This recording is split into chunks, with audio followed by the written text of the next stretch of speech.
সবাই কেমন আছেন বন্ধুরা? আপনাদের মৌসুমি কিচেন ওয়ার্ল্ডে স্বাগত জানাই। মাঝখানে অনেক দিন আমি ভিডিও দিতে পারিনি কিছু পারিবারিক অসুবিধার জন্য, তার জন্য প্রথমেই ক্ষমা চেয়ে নিচ্ছি। আর আজকে যেই রেসিপিটা আপনাদের সঙ্গে শেয়ার করব সেটা আমাদের বাঙালিদের ঘরের প্রত্যেকের খুব প্রিয় রেসিপি, সেটা হলো পুঁই শাকের তরকারি। আর আমার বাড়িতে আমি কিভাবে পুঁই শাক বানাই সেইটাই আপনাদের সঙ্গে শেয়ার করব। আর এই তরকারি প্রচণ্ড টেস্টি হয়, সেটা আমরা সবাই জানি।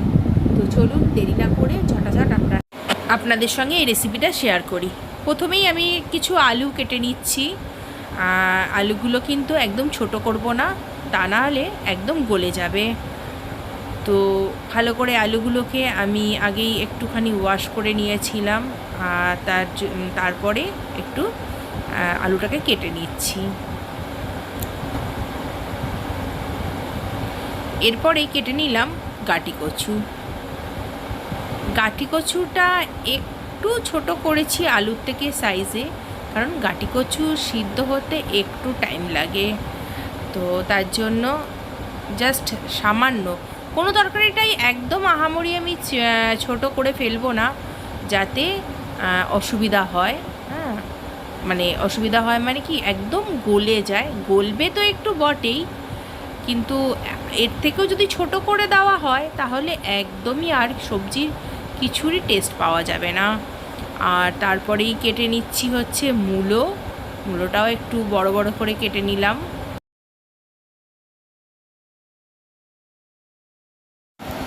আচ্ছা, এরপরে কি দেখো, নিয়ে নিয়েছি বেগুনে একটু পোকা ছিল, কিন্তু যাই হোক সেটা কেটে ওইটুখানি অংশ বাদ দিয়ে দিলাম। কিন্তু বেগুনটা ভালো ছিল, জাস্ট ওইটুখানি জায়গাটাই একটু পোকা ছিল। তোমরা বাড়িতে যা সবজি অ্যাভেলেবেল হবে তাই কিন্তু দিয়ে দিতে পারো, এমন কোনো বেসিক কোনো সবজি নেই যে সেটা দিতেই হবে। হ্যাঁ, তার মধ্যে মূলোটা দিলে একটু টেস্টটা বেশি ভালো হয়। সে তুমি পুঁই শাক বলো আর ঘ্যাট বলো, সেই সবেতেই মূলোটা দিলে একটু টেস্টটা বেটার হয়। তো দেখো, বেগুনও মোটামুটি আমার কাটা প্রায় হয়ে এসছে।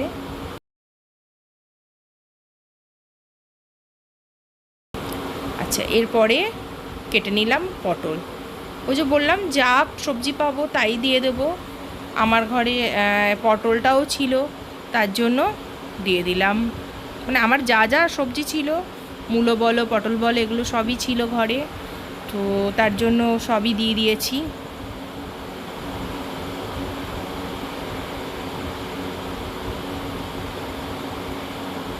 এর মধ্যে যদি পারো না, একটু ওই রাঙা আলু যদি পারো দিয়ে দিও, তাহলে আরও টেস্টি হয়ে যায়।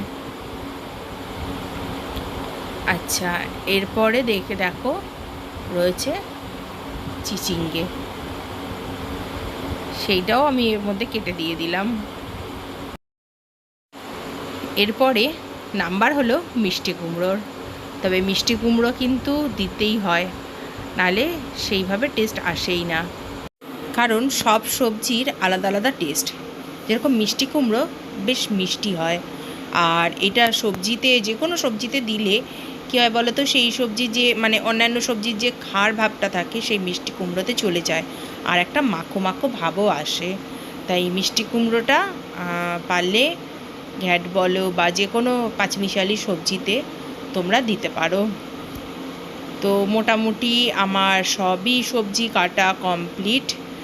এইবারে আমি সবজিগুলোকে একটু ভালো করে ওয়াশ করে নেব আরেকবার করে, কারণ আমি কাটার আগে বলেছি প্রথমেই একবার সবজিগুলোকে ওয়াশ করে নিয়েছি, তাও আরেকবার ভালো করে ওয়াশ করে নেব, কারণ এখন আমাদের সবজিতে বা বাজারে বা যখন চাষ করা হয় ভালো ফলানোর জন্য বিভিন্ন রকম ওষুধ দেওয়া হয়, তার জন্য ভালো করে এগুলোকে ওয়াশ করে নেওয়া খুবই দরকার। আর এই পুঁই শাকগুলো কিন্তু আমার বাড়ির, মানে আমার বাড়ির জমিতে এই পুঁই শাকগুলো হয়েছে। আর দেখো কি টাটকা পুঁই শাকগুলো, ভীষণই টাটকা। বাজারে কিন্তু এতটা টাটকা পাওয়া যায় না, খুব রেয়ার পাওয়া যায়। তো যাই হোক, এইবার পুঁই শাকগুলো আমি একদম কেটে নেব।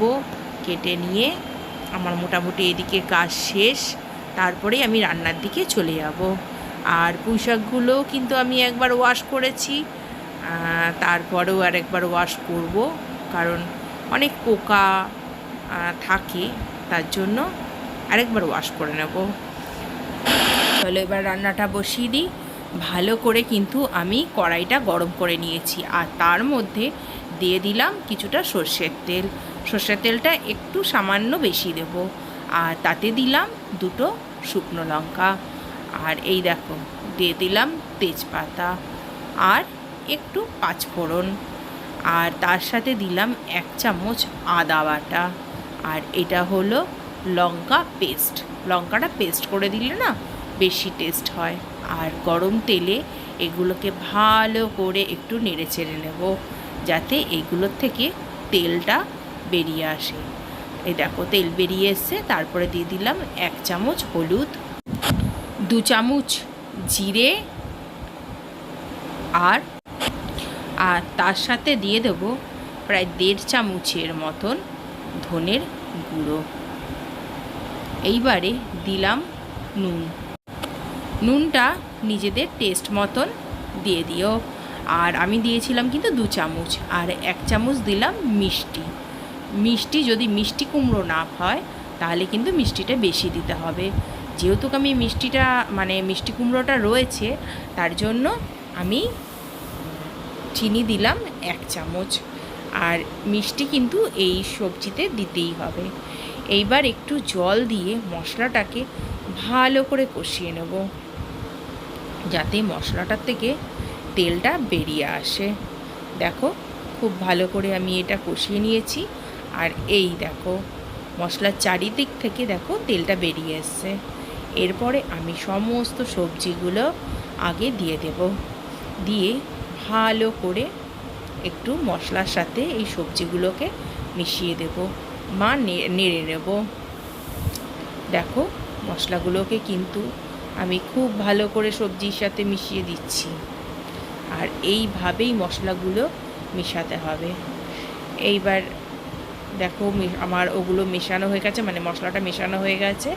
এবার তার ওপরে আমি পুঁই শাকটাকে পুরো সাজিয়ে দিয়ে দেবো, কারণ এতটা হয়ে গেছে যে এই কড়াইতে এখন নাড়াটা একটু প্রবলেম হবে। তার জন্য পুঁই শাকগুলো দিয়ে আমি একটু ঢেকে দেব। যখন সবজিগুলো একটু সিদ্ধ হয়ে আসবে, আপসেই সবজিগুলো নিচে নেমে যাবে বা জলটা ছেড়ে দেবে, তখন পুঁই শাকটা অনায়াসে উল্টে দেওয়া যাবে। আর এই দেখো আমি নেড়ে দিয়েছি জাস্ট 10 মিনিটের জন্য। তারপর 10 মিনিট পরে দেখো অলরেডি কিন্তু পুঁই শাকও সিদ্ধ আরম্ভ হয়ে গেছে। এইবার আমি পুঁই শাকের সাথে সবজিগুলো আর মশলাটা ভালো করে সব একসাথে মিশিয়ে দেব। এইভাবে করলে জানো তো খুব তাড়াতাড়ি আর খুব টেস্টি হয় খেতে। অনেকে হয় সিদ্ধ করে নিয়ে করে, তাতে না সবজির টেস্টও পাওয়া যায় না। সেকেন্ড হচ্ছে তোমার যে সব পুষ্টিগুলো সেই জলের সাথে বেরিয়ে যায় সিদ্ধর সাথে। তো আবারও আমি নেড়ে আবারও ঢেকে দিয়েছি। আর এইবার দেখো এবার প্রায় আমি 20 মিনিট পর খুলেছি বলবো না, মাঝখানে আমি কিন্তু 1-2 বার নেড়েও দিয়েছি খুলে। আর সেটা তোমাদেরও করতে হবে, মাঝখানে 1-2 বার তোমাকে এই সবজি মানে ঢাকনাটা খুলে ভালোভাবে নেড়ে দিতে হবে। আর দেখো পুরোটা সবজি মানে আলু আমি একটা কেটে দেখলাম পুরো সিদ্ধ হয়ে গেছে। আর কি বলতো, ঢেকে এই সবজিটা করতে জাস্ট আমার 25 মিনিট সময় লেগেছে। আর এই দেখো আমার সবজি পুরো কমপ্লিট, খেতে দারুণ হয়েছিল।